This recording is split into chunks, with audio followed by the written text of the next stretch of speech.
안녕하십니까, 불스입니다. 자, 오늘 자말인 9번째 시간, 오늘은 레이블 뷰하고 버튼 뷰에 대해서 살펴보는 시간을 갖도록 하겠습니다. 자, 레이블하고 버튼은 우리가 굉장히 많이 쓰이는 뷰로서 레이블 같은 경우에는 간단하게 글자를 출력할 수 있는 뷰로서 굉장히 많이 쓰이고요. 버튼은 우리가 어떤 이벤트를 발생할 때, 어떤 동작을 하고자 할 때, 그럴 때 굉장히 흔하게 쓰는 뷰입니다. 자, 먼저 레이블부터 살펴보도록 할 텐데요. 레이블은 여러 가지 속성들, 프로퍼티로 다 존재를 합니다. 그래서 여기 보시면 뭐 텍스트, 마진, 패딩, 백그라운드, 컬러, 다음에 호리젠탈 텍스트 얼라인, 가로에서 텍스트 정렬, 그다음에 폰트 사이즈, 폰트 어트리뷰트, 폰트를 볼드체로 할 거냐, 이탈릭체로 할 거냐, 그다음에 텍스트 컬러, 컬러도 정할 수가 있겠고요. 이런 성질들을 기본적으로 갖고 있습니다. 자, 그리고 정렬에 관한 것도 갖고 있는데요. 지금 이게 전체 레이아웃은 스택 레이아웃입니다. 스택 레이아웃에서 이렇게 하나씩 하나씩 아래로 쌓아 나갈 때 스타트 처음에 붙일 거냐, 그 다음에 여기 보면 엔드가 있죠. 끝에 붙일 거냐, 아니면 센터 가운데 붙일 거냐, 아니면 필도 있습니다. 필은 뭐냐면 좌우로 꽉 채울 거냐. 이런 기본 정렬에 관한 내용도 있고요. 자, 그리고 이런 거 보시면 쌓을 때 위아래로 쌓는 것이 아니라 어떻게 옆으로 쌓을 수도 있어요. 옆으로 쌓을 때 호리젠탈 옵션, 가로의 옵션을 센터 앤 익스펜드를 주면 지금 레이블이 3개가 있는데요. 3개를 똑같이 면적을 이렇게 균등 분할을 해서 어떻게 그 균등 분할한 거에서 어디 센터 가운데에 이렇게 배치를 시킬 수도 있겠습니다. 여기는 지금 센터 앤 익스펜드가 나왔는데요. 뭐 스타트 앤 익스펜드도 있습니다. 스타트 앤 익스펜드는 뭐겠어요? 똑같이 균등 분할을 해서 어디 레이블이 이렇게 센터가 아니라 이렇게 스타트 처음에 위치를 할 수가 있겠죠. 그래서 and expand가 뒤에 붙으면 어떻게 균등 분할을 한다. 하나만 있을 때는 뭐 레이블이 만약에 하나만 있어요. 그러면 별 의미가 없겠죠. 그죠? 근데 두 개 이상이 있으면 이렇게 서로 똑같이 사이좋게 면적을 나눠 가져서 그 나눠 가진 거 안에서 센터를 할 거냐, 스타트를 할 거냐, 엔드를 할 거냐에 따라서 위치가 정해질 수가 있겠습니다. 자, 요거 센터 앤 익스펜드, 버티컬이죠. 여기 위아래로 쌓을 때 센터 앤 익스펜드 똑같습니다. 방금 했던 거와 똑같이 위아래를 똑같이 균등 분할합니다. 면적을 균등 분할해서 그 분할된 면적에서 어디 센터죠. 센터니까 가운데 이렇게 위치를 할 수가 있겠습니다. 그리고 이렇게 그 자물 파일만 가지고 레이블을 만들 수도 있는데 CS 파일만 갖고도 충분히 만들 수가 있습니다. 제가 지난 시간에 말씀 몇 번 드렸는데요. 다 클래스라고 그랬죠. 그리고 클래스에 해당되는 뭐예요? 다 프로퍼티죠. 그렇기 때문에 여기 보시면 스택 레이아웃이라는 클래스를 먼저 만들어 놓고요. 그 다음에 스택 레이아웃의 오리엔테이션 다 이렇게 정의할 수 있고, 다음에 레이블을 만든 다음에 레이블을 만들 때 프로퍼티를 그 초기화 동시에 할 수가 있겠죠. 그래서 텍스트, 마진, 패딩, 백그라운드, 호리존탈, 뭐 폰트 사이즈, 폰트 어트리뷰트, 텍스트 컬러 등등을 다 여기서 한 다음에 뷰죠. 뷰니까 뷰 그룹에 애드 시켜야 되겠죠. 그래서 어떻게 텍스트, 스택 레이아웃 칠드런 애드 메소드 이용해서 이렇게 추가할 수 있겠고요. 이것은 어디에다 또 추가를 해야 돼요? 컨텐츠에 넣으면 되겠죠. 자, 제가 간략하게 말씀을 드렸는데 실제로 한번 프로젝트를 생성을 해서 코드를 코드를 실행하면서 음, 한번 살펴보도록 하겠습니다. 자, 자마린 폼즈라고 검색하는 게 더 빠를까요? 자, 프로젝트를 한번 생성을 해보겠고요. 네, 요거를 생성하면 되겠죠. 자, 위치는 우리 항상 하던데 자마린의 프로젝트 이곳에다가 하고요. 이름은 9번째 시간이니까 09 프로젝트 0001로 해주도록 하겠습니다. 자, 블랭크 선택을 하겠고요. 다음에 윈도우까지, 안드로이드, iOS, 윈도우까지 해주도록 하겠습니다. 프로젝트가 생성이 되고 있고요. 됐습니다. 자, 먼저 컨텐츠 페이지를 하나 만들 텐데요. 가장 쉬운 거, 기본적인 거, 이런 거 딱 하나의 뷰만 올려갖고 속성을 한번 살펴보는 예제를 진행을 해보도록 하겠습니다. 자, 보시면 여기 보면 메인 페이지가 있는데요. 이 메인 페이지 그대로 두고 새로운 것을 하나 만들어 보도록 하겠습니다. 자, 컨텐츠 페이지를 하나 만들기 위해서 여기서 추가해 주면 되겠죠. 그래서 추가해서 컨텐츠 페이지 하나 만들어 두도록 하겠고요. 컨텐츠 페이지의 이름은 뭘로 할까요? 지금 레이블을 실습하고 있으니까 레이블 EX라고 클래스를 하나 만들어 주도록 하겠습니다. 자, 이렇게 만들면 자물 파일하고 뭐가 생성이 되냐면 클래스 파일 같이 생성이 되겠죠. 자, 지금 우리는 자물 파일만을 이용해서 레이블을 만들면 되기 때문에 조금 CS 파일은 닫아도 되겠고요. 다음에 실행을 처음에 하면 어디 메인 페이지가 아니라 이제 내가 만든 레이블 EX를 페이지 만들어야 되기 때문에 좀 고쳐주도록 하겠습니다. 자, 됐습니다. 자, 이곳에서 이제 레이블을 한번 여기서 스택 레이아웃이죠. 기본적으로 스택 레이아웃인데 스택 레이아웃에 레이블을 만들어서 기본적인 속성들을 한번 보도록 하겠습니다.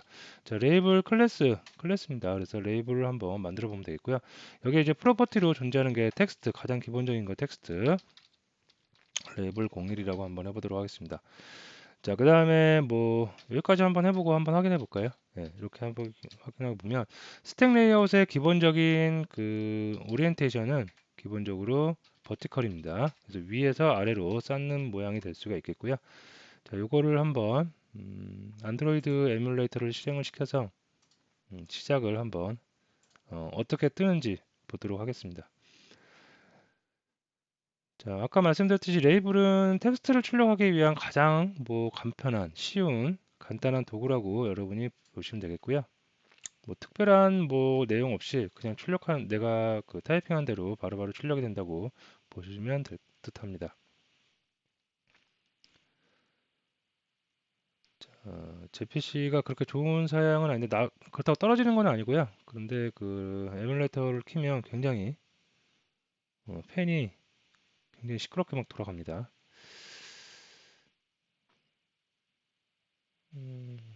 네, 이제 다 뜬 것 같고요. 네, 됐죠. 그래서 레이블 이렇게 하나 뜹니다. 자, 여기서 우리가 색상을 한번 구분하기 위해서 스택 레이아웃의 색상과 그 다음에 레이블의 색상도 한번 줘보도록 할게요. 스택 레이아웃에는 백그라운드 컬러라는 이런 프로퍼티가 있겠고요. 여기 16진수를 우리가 어떤 색깔을 넣어주면 되겠습니다. 그래서 저는 그레이를 16진수 RGB 컬러로 이렇게 넣어주도록 하겠고요. 자, 레이블에는 마진을 한번 넣어볼까요? 그래서 마진을 좀 과하게 한 30 정도 넣어 보도록 하겠고요. 그 다음에 패딩과 마진은 지난 시간인가요? 제가 설명을 한번 드렸죠. 안쪽 여백 패딩, 바깥쪽 여백은 마진이라고 그랬습니다. 자, 그래서 이렇게 하거나 저장하니까 어떻게 돼요? 벌써 30과 10이 떨어져서 밑으로 떨어진 모습을 볼 수가 있겠고요. 자, 구분하기 위해서 백그라운드 컬러도 한번 줘볼게요. 백그라운드 컬러는 아까 장표를 보면 노란색이었죠. 그래서 노란색으로 빨간색과 그린색을 합치면 노란색이 되니까 이렇게 해주고 파란색은 빼는 이런 색으로 한번 구분을 해보겠습니다. 자, 이렇게 되는 겁니다. 자, 요거 조금 구분하기 위해서 좀 내려볼까요? 좀 보기 편하게 이렇게 내려보고요. 자, 그 다음에 또 뭐 줄까요? 텍스트 얼라인도 있어요. 그래서 호리존탈 가로에 어떻게 텍스트 얼라이먼트 가로 정렬해서 텍스트를 어떻게 정렬할 건지를 결정하는 건데요. 센터하고 엔드하고 스타트가 보입니다. 스타트는 기본적으로 우리가 지금 현 상태 이거겠고요. 그 다음에 또 뭐가 있었어요? 센터가 있었죠. 센터 뭔지 아시겠죠? 가운데 오도록 하고 다음에 엔드도 있겠죠. 엔드는 끝에 이렇게 올 수가 있겠습니다. 자, 그래서 이렇게 여러분이 설정을 해서 쓰시면 될 것 같고요. 그 다음에 폰트 사이즈 같은 것도 있어요. 폰트의 크기를 결정할 수가 있겠습니다. 그래서 이 정도 하면 좀 더 커질까요? 네, 커질 수 있겠고요. 다음에 텍스트, 이거 먼저 해볼까요? 폰트 어트리뷰트, 볼드, 이탈릭, 논이 있는데요. 볼드라면 어떻게 두꺼워질 수가 있겠죠. 네, 이렇게 되겠고, 다음에 텍스트 컬러 정도 한번 더 해보도록 하겠습니다. 텍스트 컬러를 빨간색으로 해보면 이렇게 보면 어떻게 돼요? 빨간색으로 바뀔 수가 있겠습니다.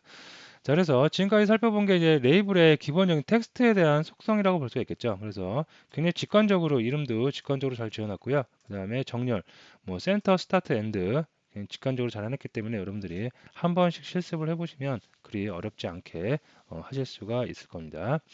자, 이런 게 있고요. 그 다음에 또 이런 것도 한번 해볼게요. 이거는 이제 간단하게 하나의 그 레이블만 이용해서 해본 건데요. 레이블을 좀 여러 개 만들어서 이거 좀 지울까요? 좀 지우고 레이블 네, 이렇게 되고 텍스트에서 레이블 괜히 지웠네요. 하고 패딩을 한 10 정도만 줘보도록 하겠습니다. 그 다음에 백그라운드 컬러 노란색으로 해주겠고요. 그 다음에 호리전탈 옵션을 한번 그 이용을 해보겠는데 호리전탈 옵션은 이 라벨이 레이블이 저는 라벨이라고 자꾸 이렇게 해가지고 좀 촌스럽지만 예. 자 이렇게 되면 이게 이렇게 기본이 그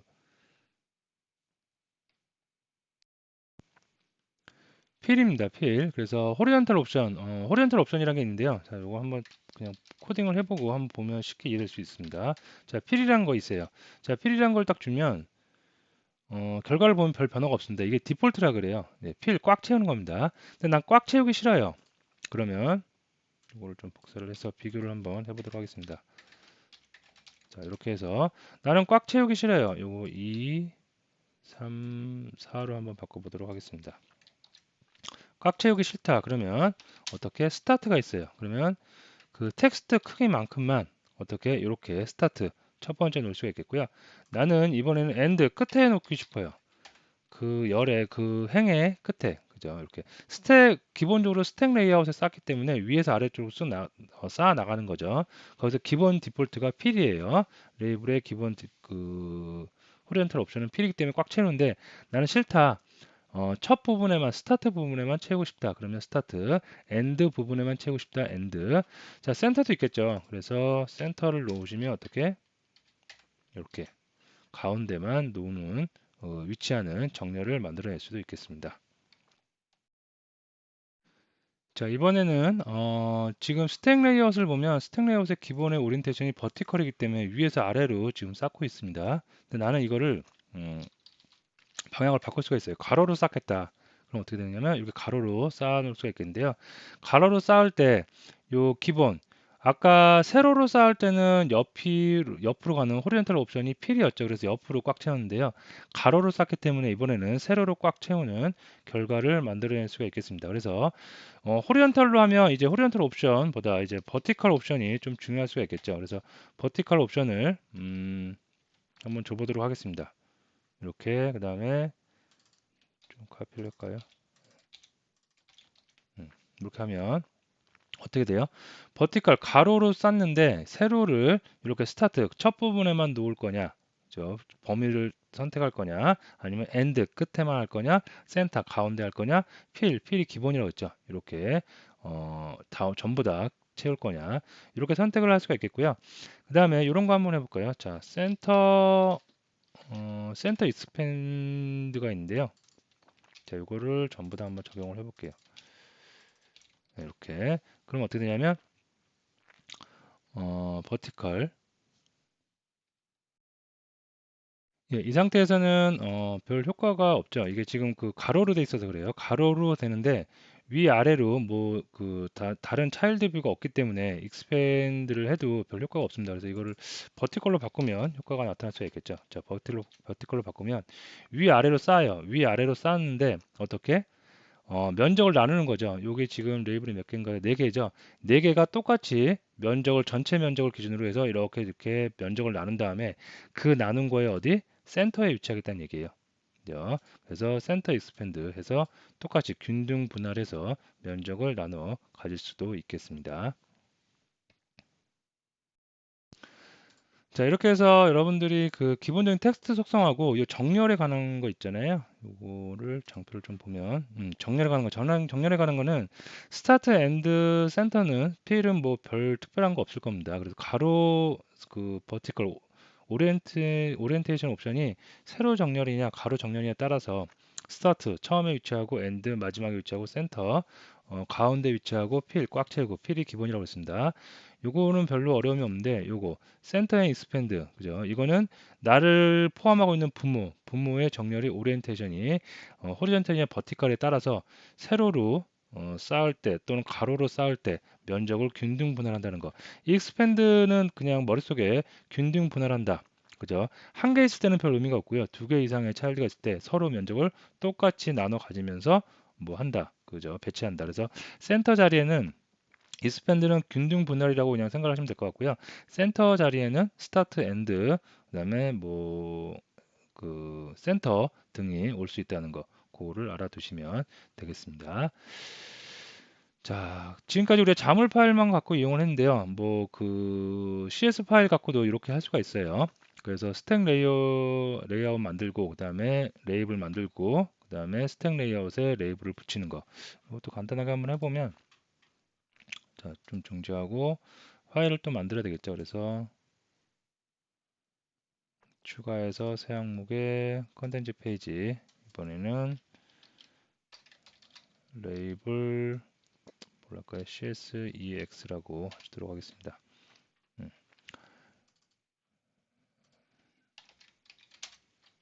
바꿔주겠고요. 아이고, 네, 이 파일이 아니죠. 네, 자, 새로 만들었는데요. 새로 만든 거 요거 여기서 이걸 사용하지 않겠다는 얘기입니다. 그래서 깨끗이 지우겠고요. 그 다음에 CS 파일 가지고 여기서 한번 만들어 보도록 하겠습니다. 자, 이니셜라이즈 컴포넌트는 뭐 여기 없으니까 아무것도 없으니까 뭐 없어도 되고 그냥 놔둬도 되고 별 그 의미는 없겠습니다. 자, 먼저 스택 레이아웃을 먼저 만들어 볼게요. 그래서 스택 레이아웃 클래스니까 객체 그냥 생성하듯이 생성을 하시면 되겠습니다. 뭐 별로 특별한 건 없겠고요. 그래서 스택 레이아웃을 그 생성을 하겠고요. 생성과 동시에 우리는 생성자의 그 아니 그 프로퍼티를 초기화해 줄 수 있겠죠. 그래서 백그라운드 컬러는 컬러 지금 스택 레이아웃을 하고 있어요. 컬러에 뭐 from hex에서 16진수로 아까 노란색 그레이 색깔이었나요? 네, 이렇게 해주겠고요. 자, 그 다음에 또 오리엔테이션도 기본적으로 오리엔테이션은 버티컬인데요. 스택 레이아웃 점 스택 오리엔테이션이죠. 스택 오리엔테이션 점 어떤 거 버티컬이 기본이기 때문에 안 해줘도 되는데 그냥 일단 한번 해주고 가도록 하겠습니다. 자, 이렇게 스택 레이아웃을 먼저 만들고요. 그 다음에 레이블도 클래스죠. 그래서 이렇게 클래스 01이라고 해주겠고요. 레이블 만든 다음에 또 마찬가지로 프로퍼티 바로 초기화해 주도록 하겠습니다. 자, 텍스트 같은 경우에 텍스트 프로퍼티가 있겠고요. 레이블 01 자, 그 다음에 또 마진 같은 경우도 있겠죠. 마진 한 30 줘볼까요? 그 다음에 패딩 마진의 친구 패딩도 있겠고요. 그 다음에 백그라운드 컬러 점 저는 이 16진수라는 게 가장 좋더라고요. 이런 거 말고 뭐 여러 가지 RGB도 있고요. 여러 가지 컬러가 있는데 취향껏 쓰시면 되겠는데요. 저는 16진수가 가장 좀 명확하게 한다 그럴까요? 제일 좋은 것 같아서 자주 씁니다. 자, 그다음에 뭐 텍스트 정렬도 있었어요. 그래서 호리존탈 텍스트 얼라이먼트 해서 텍스트 얼라이먼트 점 센터 다 상수로 표현되어 있겠죠. 그래서 센터 주겠고요. 그 다음에 폰트 사이즈 같은 경우도 결정을 할 수가 있습니다. 그래서 폰트 사이즈 좀 키워보겠고 다음에 뭐 했었죠? 아까 폰트 어트리뷰트 같은 거 그죠? 폰트 어트리뷰트 점 볼드로 한번 처리를 해주고 있고요. 텍스트 컬러를 안 했네요. 텍스트 컬러는 컬러 from x에서 빨간색으로 해볼까요? 네, 이렇게 해주도록 하겠습니다. 이 정도 해줄게요. 자, 여기 끝냈으니까 네, 세미콜론 찍어줘야 되고요. 자, 이렇게 해서 스택하고 그 저기 뭐죠? 이거 빼먹었네요. 네. 스택하고 이렇게 레이블 만들어 놨고요. 스택 레이아웃에 그 레이블을 담아야 되겠죠. 그래서 스택 레이아웃 네 children.add 메소드에서 어떤 거 레이블을 담도록 하겠습니다. 자, 그 다음에 이 스택 레이아웃도 또 담아야 되겠죠. 스택 레이아웃은 어디 담아요? 이 클래스의 어디 컨텐츠에다가 스택 레이아웃을 담도록, 아이고, 스택 레이아웃을 담도록 하겠습니다. 예. 자, 이렇게 하고 나서 한번 탑재를 해볼까요? 자, 실행을 해보면 레이블이 하나가 나올 수 있겠죠.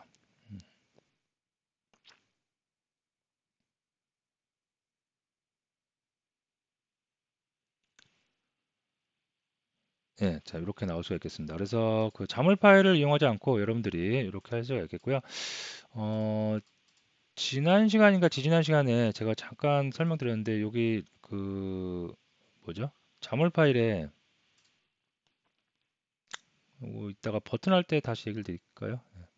예를 들어서 레이블을 갖다가 자물 파일에서 그 참조를 해야 된다. 그럴 때는 이 레이블에 뭔가 그 참조할 수 있는 부를 수 있는 그 이름이 있어야겠죠. 그래서 이름은 땡 네임 같은 속성을 아이고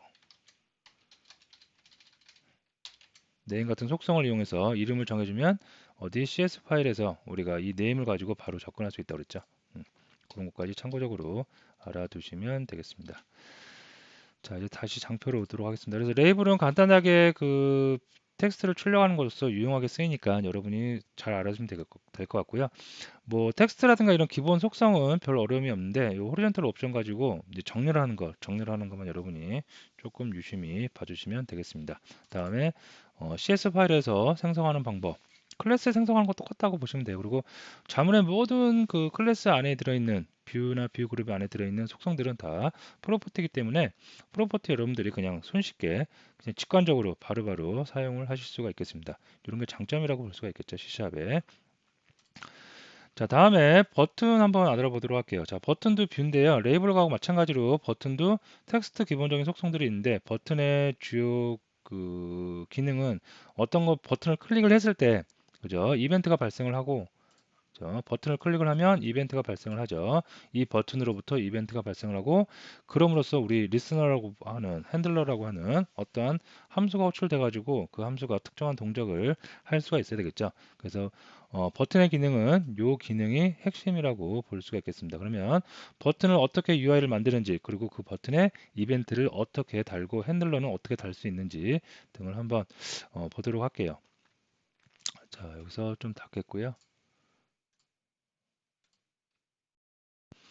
자, 버튼 같은 경우에도 페이지를 하나 만들어 볼게요. 그래서 어디 갔나 추가해서 새 항목에서 컨텐츠 페이지 한 다음에요. 뭐라고 할까요? 버튼이니까 그냥 버튼 TONEX라고 해서 컨텐츠 페이지를 하나 만들어 주도록 하겠습니다. 자, 그리고 여기 좀 수정해야 되겠죠? 요거를 버튼 EX를 실행해라. 네, 됐고요. 자, 그래서 이제 버튼을 만드는데 마찬가지로 스택 레이아웃에다 한번 버튼을 그대로 한번 만들어 보도록 하겠습니다. 위에서 아래로 쌓는 거기다 버튼을 만드는데요. 자, 버튼 클래스입니다. 그래서 버튼 이렇게 만드시면 되겠고요. 그 다음에 텍스트에서 텍스트는 button01로 해주도록 하겠습니다. 그 다음에 이렇게만 하면 버튼이 하나 만들어져요. 그래서 이거를 몇 개, 한 2개 정도 한번 만들어 보도록 하겠습니다. 3개? 예. 저 탑재를 한번 시켜보도록 할게요. 그럼 버튼이 위에서 스택 레이아웃이니까 위에서 아래로 쌓아 나가면서 몇 개? 3개가 만들어질 수가 있겠습니다. 되겠죠. 그리고 클릭을 하면 클릭이 돼요. 실제로. 예, 터치가 되는 거죠. 예, 자, 요거 조금 색상, 자, 백그라운드 프로퍼티를 이용해서 색상을 조금 구분을 한번 지어보도록 하겠습니다. 자, 빨간색으로 해주겠고요. 백그라운드 컬러 이거는 파란색으로 할까요? 네, 이렇게 해주겠고 예, 색깔 구분이 됐고요. 너무 좀 이렇게 뭐죠? 맞닥뜨렸다고 해야 되나요? 너무 그러니까 스택 레이아웃에서 패딩을 좀 줘보도록 할게요. 그래서 안쪽 패딩을 한 20 정도 줘보도록 하겠습니다. 조금 여유가 생기겠죠. 자, 이렇게 줘보고 여기 중요한 거 버튼을 이렇게 쉽게 만들 수가 있는데 버튼을 갖다가 우리가 누르면 뭔가 이벤트가 발생을 해야 돼요. 그래서 버튼의 프로퍼티 중에 어떤 거 클릭이라는 프로퍼티가 있어요. 클릭을 하면 자 클릭을 하면 자동적으로 자동 완성이 되고요. 여기 보면 새 이벤트 처리기 이게 바로 뭐 핸들러겠죠. 버튼을 클릭했을 때 어떤 처리를 하라라고 함수를 하나 만들어주는 새 이벤트 처리기입니다. 그래서 딱 클릭을 하면 자동으로 버튼 클릭드가 이렇게 나올 수가 있겠습니다. 자, 버튼 클릭도 나왔는데 뭔가 이렇게 찌글찌글하게 뭔가 에러가 났다는 거죠. 자, 이건 뭐냐면 버튼 자물 파일을 만들고 나서 버튼 핸들러를 만든 거예요. 함수입니다. 함수. 이 함수가 어디 CS 파일에 존재를 해요. 그래서 CS 파일에 보면 내가 만들지 않았어도, 자, 이걸 좀 옆으로 치울게요. 자물 파일에서 핸들러를 이렇게 자동으로 생성함과 동시에 버튼 클릭 생성과 동시에 어디 이렇게 자물 파일에 저기 CS 파일에 자동으로 함수 하나가 이렇게 만들어집니다. 이게 바로 뭐예요? 핸들러겠죠. 자, 핸들러인데 왜 빨간 줄이 가느냐? 핸들러가 추가가 되고 아직 이 파일이 저장이 안 됐기 때문에 그런 건데요. 여기서 컨트롤 S에서 한번 눌러주시면 저장이 되고 이제 얘가 얘를 찾아갈 수 있기 때문에 정상적으로 실행이 될 수가 있겠습니다. 자, 그래서 이거 보시면 핸들러가 만들어졌고요. 이 함수가 이제 자동적으로 만들어졌는데 이제 프라이빗입니다. 그리고 버튼 클릭도 나온다는데 여기 보면 파라미터가 두 개가 있어요. 파라미터인데 오브젝트 했고 sen더 뭔가 보낸다는 녀석이고요. 이벤트 아규멘트 해갖고 이벤트 이루는데 요 파라미터의 의미는 프로그램을 해보신 분들은 이제 알 수 있을 거예요. 모든 객체 지향 프로그램에서 프로그램 이벤트 전달은 거의 대부분 이런 식이죠.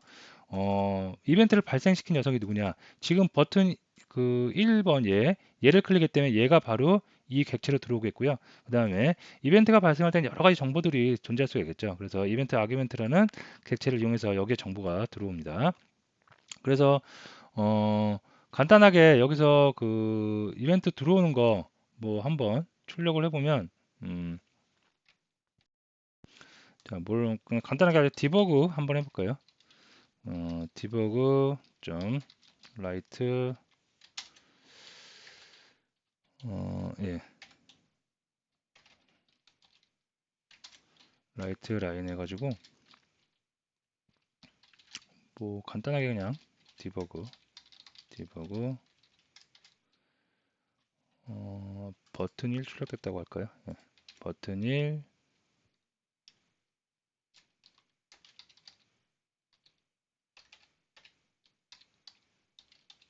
컬렉트라고만 해볼까요? 예, 이렇게 한번 해주도록 하겠습니다. 그래서 이 디버그가 출력되는지 한번 보도록 할게요. 좀 중지시키겠고요. 다시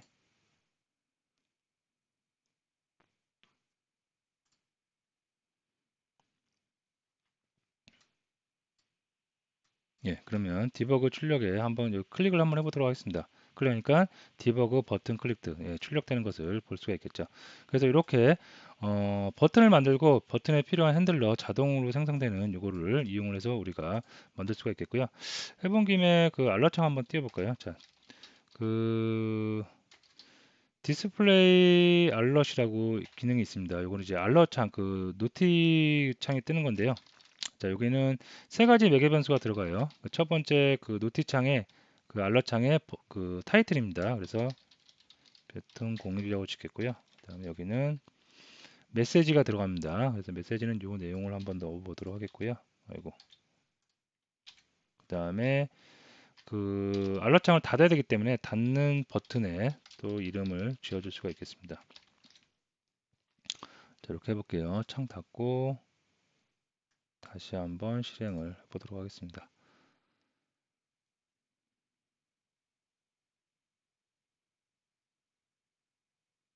네, 됐죠. 자, 버튼을 누르면 예, 여기 디버그 나오고 이제 알럿 창이 떴죠. 그래서 타이틀, 다음에 내용, 다음에 클로즈 버튼, 클로즈 누르면 이렇게 달 수가 있겠고요. 됐습니다. 자, 이렇게 할 수 있겠고요. 자, 그 다음에 다시 조금 중지시키고요. 중지를 시키고 버튼을 지금 한 개만 이제 클릭을 만들었는데 자, 여기도 만들어 볼게요. 그러면 클릭해서 또 이거 할 수 있는데 자동으로 이렇게 뒤에 꼬리가 1번, 2번 붙습니다. 그리고 CS 파일 보면 자동으로 1번, 2번 붙죠. 그죠? 그리고 요거를 또 클릭해서 어떻게 하면 또 2번이 자동적으로 이렇게 붙어 나갈 수가 있겠습니다. 근데 저는 개인적으로요. 이게 자동으로 붙어 나가면 1번, 2번 뭐 이것도 나쁘진 않습니다. 나쁘진 않은데 이왕이면 버튼의 이름을 좀 많이 이용을 해요. 그래서 저는 좀 이렇게 하는 경향이 있습니다. 이건 개인적인 취향이기 때문에 여러분들 나름대로 하시면 됩니다. 저는 버튼의 이름하고 조금 똑같이 이렇게 버튼 1번이 클릭됐다, 버튼 2번이 클릭됐다, 버튼 3번이 클릭됐다. 이런 이름을 좀 많이 선호하기 때문에 이렇게 좀 바꿔주고요. 자동으로 생성되는 것도 좋긴 한데 이렇게 바꿔주고, 바꿔주면 얘 이름도 바꿔줘야 되겠죠. 그래서 버튼 01, 버튼 02 지워줘야 되겠고요. 버튼 03 이거 지워주면 되겠죠. 네, 그래서 똑같이 이름만 맞춰주면 되기 때문에 이런 이름을 저는 또 좀 더 선호하는 경향이 있습니다. 다시 실행을 해서 정상 동작을 하는지 한번 보도록 할게요.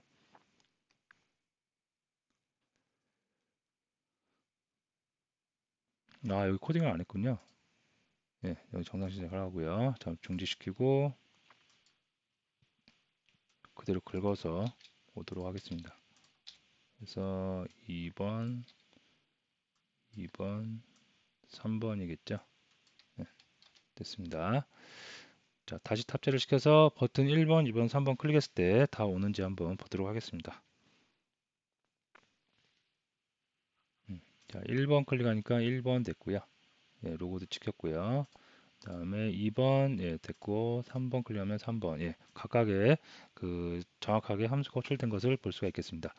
자, 그다음에 여기서 이제 한 가지 더 해보는데 이제 이 내용이 가장 기본적인 거고요. 버튼을 우리가 그 프로젝트를 하다 보면 좀 중지시키고 있고요. 그 버튼을 만들 일이 굉장히 많아요. 어떤 정보를 그 화면에 뭐 서버나 그런 서버 쪽에 있는 정보를 네트워크를 통해서 뿌려주는 것도 많이 하지만 실제로 어떠한 액션을 사용자한테 어떠한 그 액션을 받기 위해서 버튼을 굉장히 많이 만드는데요. 버튼을 많이 만들다 보면 버튼 만드는 개수만큼 뭐가 생성돼요?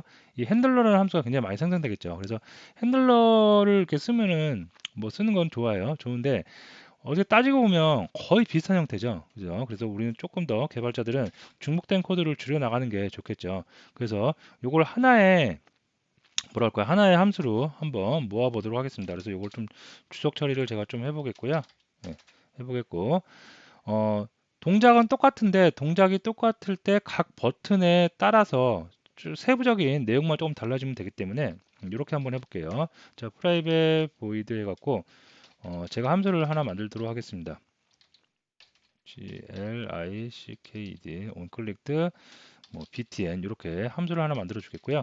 그 다음에 이 안에 들어오는 거 이런 걸 그대로 파라미터 그대로 좀 가져오 보도록 할게요. 자, 이렇게 만들겠고요. 자, 함수를 하나 이렇게 만듭니다. 자, 만들어서 버튼을 클릭을 하면 이제 다 일로 들어오는 거예요. 버튼 3개다. 그죠? 이게 각각의 리스너를 만들지 않고요. 핸들러를 만들어 주지 않고 모든 버튼을 클릭을 하면 다 일로 와라.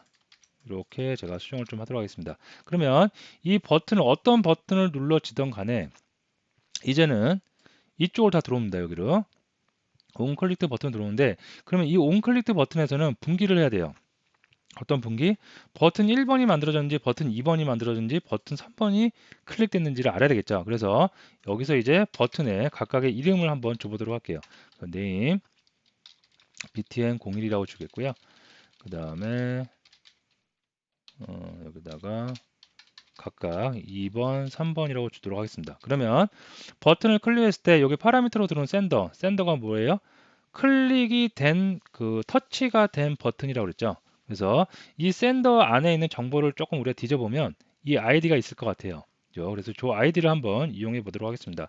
자, 아이디가 어떤 타입인지 일단은 모르니까 C샵에는 굉장히 좋은 기능이 생겼죠. 그래서 발을 가지고 변수를 만들면 그 자료형을 데이터 타입을 알아서 자기가 유추해서 만들어주는 기능이 있죠. 그래서 btn id라고 한번 제가 변수를 하나 만들어 주겠고요.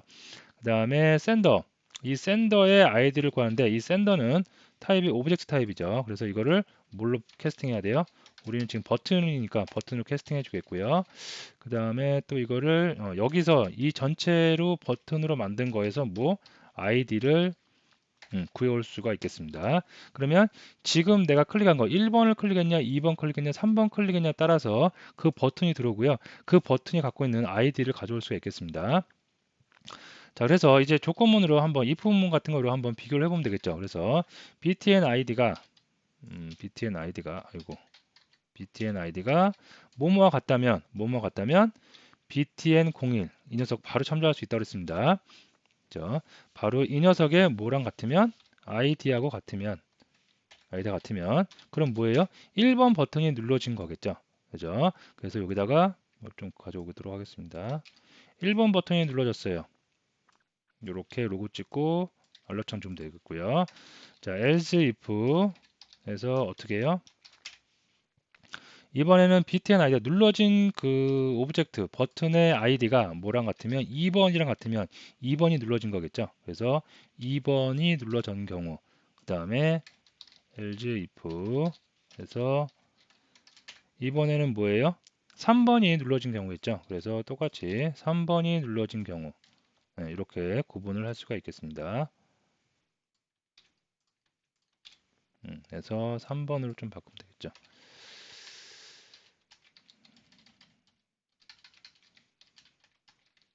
됐습니다. 이렇게. 자, 그러면 어때요? 좀 깔끔하죠? 그죠? 그래서 일반적으로 이렇게 좀 많이 쓰이고요. 함수 하나를 만들어서 다 일로 보내는 거예요. 그러면 자물 파일을 이용을 할 때도 뭐 별로 신경 쓸 게 없겠죠. 무조건 이쪽으로 보내면 됩니다. 온클릭 버튼으로. 그래서 한쪽으로 다 통일시킬 수 있고 그 통일시킨 것을 어디? CS 파일에서만 어떻게 아이디를 가지고 비교를 하면 돼요. 그래서 분기를 태우면 코드가 훨씬 더 가독성도 좋고 깔끔하게 바뀔 수가 있겠습니다. 자, 그러면 한번 실행을 해보도록 할게요. 실행을 하면 네, 클릭하면 1번, 그 다음에 2번, 이거 안 바꿨나요? 안 바꿨네요, 이거를. 네, 이거는 여러분들이 타이틀을 제가 안 바꿨는데요. 네, 네, 이거는 여러분들이 바꿔볼까요? 네, 2번, 3번 이렇게 바꾸면 되겠죠. 네, 바꿔줘야겠고요. 뭐 그럴 일은 거의 없는데, 저도 그럴 일을 한 번도 겪어보지는 못했어요. 모바일 프로그램을 하면서 이 버튼의 아이디를 직접 뭐 이게 비교만 해봤지 한번 그 아이디 값을 보고자 하는 경우는 한 번도 못 봤는데요. 만약에 내가 아이디 값을 보고 싶다 그러면 어떻게 하면 돼요? btn id 아이고 btn id에 뭐를 가져오면 돼요? toString에서 문자를 가져오면 되겠죠. 그래서 이것도 한번 해보면 특수문자 쳐서 계행을 해서 한번 출력을 해보도록 하겠습니다. 또 한번 이렇게 그래서 아이디가 어떻게 되는지 아이디는 뭐 굉장히 복잡해요. 유니크한 그 값이어야 되겠죠. 그래서 유니크한 값이고요. 유니크한 값이다 보니까 굉장히 복잡하게 되어 있는 값으로 이루어져 있습니다. 네, 이렇게 하면 뭐 EB 이렇게 되어 있죠. 그래서 어떤 버튼도 똑같은 그 아이디가 존재하면 안 되겠습니다. 아이디는 내가 정하는 게 아니라 자동으로 자마린에서 부여를 해줄 수가 있겠습니다. 네, 됐습니다. 자, 이렇게 해서 어떻게 해요? 이렇게 자물 파일에서 만든 거, 그 다음에 xname을 이용해서 바로 참조를 해서 우리가 id 값을 비교함으로써 그 핸들러를 단순화시킬 수 있다는 것까지 알아두시면 되겠습니다. 자, 다시 장표로 오겠고요. 예, 이렇게. 자, 그리고 시간이 좀 많이 지났는데 시간을 내서 요 그 UI 있죠. 요 UI 위에서 우리가 레이블 했던 것처럼 요거 다 필요 없고 어디? 여기서 저 CS 파일에서 버튼을 생성을 해서 스택에 붙일 수도 있겠죠. 그래서 순수 CS 파일만 갖고 하는 것도 여러분이 직접 한번 해보시기 바랍니다. 자, 오늘 레이블하고 버튼에 대해서 알아봤는데요. 레이블 약방의 감철식으로 굉장히 뭐 이게 위대한 기능이다 이런 건 아닌데 약방의 감철식으로 우리가 굉장히 많이 쓸 수 있으니까 알아두시면 좋겠고요. 버튼 이거는 굉장히 많이 쓰이죠. 그래서 버튼을 만드는 거, UI를 만드는 건 별 문제가 아닙니다. 거기서 중요한 거는 이벤트 어떻게 발생시키는지, 다음에 핸들러를 어떻게 우리가 구성할 수 있는지 그런 것들을 여러분이 잘 알아두시면 되겠습니다. 자, 오늘 강의 여기서 마치도록 하겠습니다.